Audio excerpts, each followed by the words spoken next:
Nous allons aujourd'hui à la rencontre de l'un des plus grands lacs artificiels d'Europe, le lac de Serre-Ponçon, au cœur des Hautes-Alpes. La création de ce lac en 1960 a entraîné la disparition de plusieurs villages et terres agricoles, plusieurs milliers d'hectares submergés. Je vous reparle de ce lac un peu plus tard.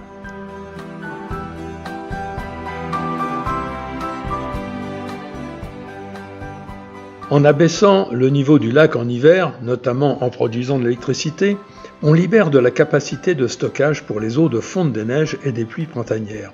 Cela permet de limiter les risques d'inondation en aval. Aujourd'hui, on part pour une randonnée vraiment hors du commun, marcher au fond du lac de Serre-Ponçon. Avec le niveau bas actuel de moins 21 mètres, des paysages habituellement engloutis réapparaissent. On découvre les anciennes vallées, les traces de routes et ouvrages d'art submergés et un décor presque irréel façonné par l'eau et le temps. Une occasion rare de parcourir ces lieux chargés d'histoire et d'admirer des paysages insoupçonnés l'été. Une balade entre nature, mémoire et curiosité, comme si le lac nous dévoilait ses secrets. Parmi les rares témoins du paysage d'origine, cette chapelle Saint-Michel épargnée lors de la mise en eau du barrage. Cette chapelle a été construite au XIIe siècle. Elle se trouvait sur une petite colline entourée de terres agricoles et de chemins, et sa position sur un promontoire rocheux l'a sauvée. C'est devenu le symbole du lac, l'un des monuments les plus photographiés des Alpes du Sud.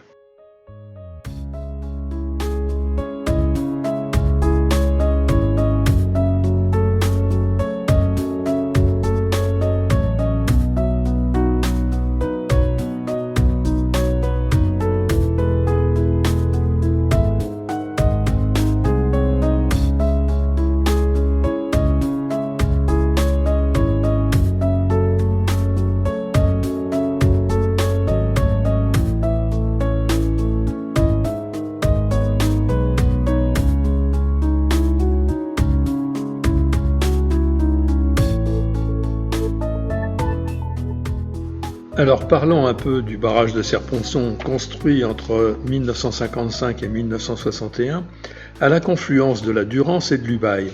C'est l'un des plus grands barrages en terre d'Europe. Haut d'environ 123 mètres et 650 mètres de long, il est constitué principalement de terre et d'enrochements avec un noyau étanche en argile.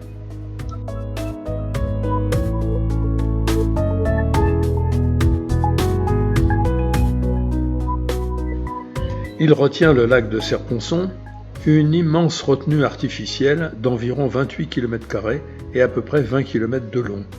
Ce barrage a trois fonctions majeures: maîtriser les crues violentes de la Durance, produire de l'électricité et alimenter en eau l'irrigation et les villes de Provence.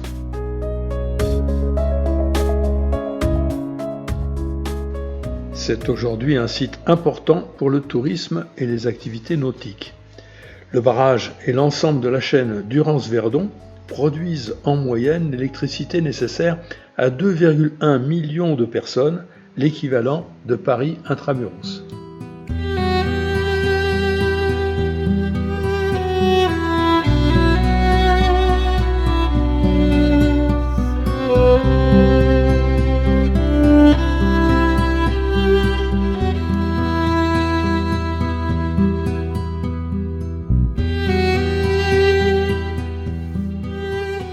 Bon, au pire, on a les fesses dans l'eau.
les vestiges de l'ancienne ligne de chemin de fer.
Et alors, elle est pas belle, la terrasse de notre salle à manger du jour?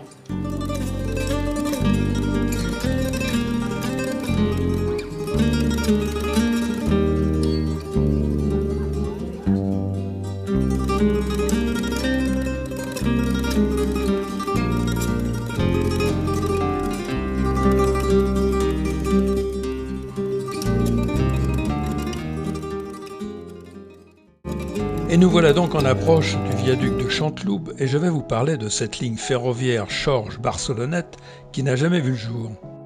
Le plan Freycinet de 1879 prévoyait que toutes les préfectures et sous-préfectures de France seraient reliées au réseau ferré national.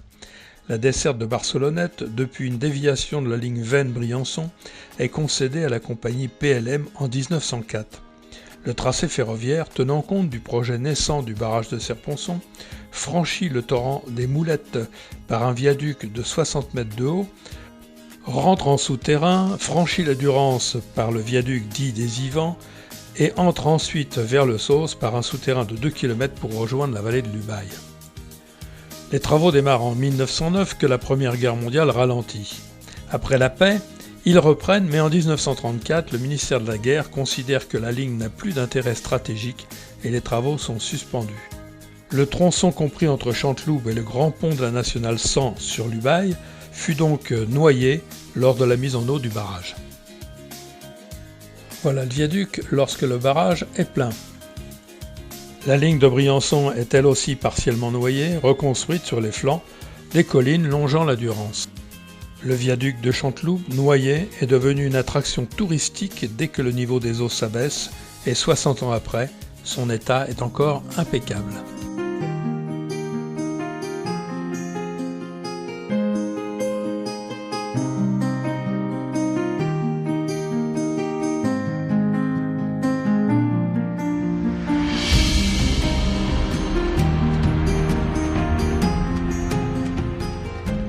Une superbe vue du belvédère des Curates. Le mot curate provient de l'occitan alpin, signifiant un replat ou une pente, parfois une dépression du terrain ou un vallon. Une superbe vue sur l'itinéraire qu'on a franchi.